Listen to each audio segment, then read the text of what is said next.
Como representante de los compañeros, amigos que llevamos un poquito la sala apóstrofe, daros la bienvenida, daros las gracias por estar aquí, como decimos, arropando a Miguel. Va a ser un amigo de Miguel, Julián Rodríguez, que nos va a hacer la presentación un poco de su obra y también nos va a recitar los poemas, porque también es poeta. Ya que esta exposición se llama Islas, náufragos invisibles, os voy a leer un poema sobre una isla, sobre los náufragos en general y sobre la invisibilidad de la mayoría de ellos. Bueno, voy a leer un poema de Nabos de Viento, que es un librito de un tal Julián Rodríguez. El planeta no tiene satélites ni hora de comer. Mi planeta no es redondo, es plano como el encefalograma de cualquier santo o el mío propio. El único pedazo de tierra edificable es pequeño y está rodeado por mar. Los geógrafos lo llamarían isla, mi planeta.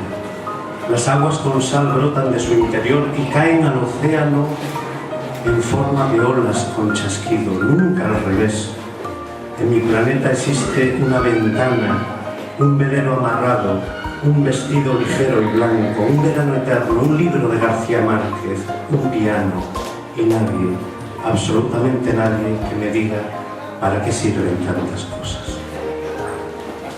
En realidad todos somos islas, porque cada uno de nosotros es eso. No es que estemos siempre solos, pero parte de nosotros siempre está. Entonces nos expresamos bien como Julián en la poesía, bien escribiendo. Y yo, como mucha gente que está aquí, me expreso con la imagen.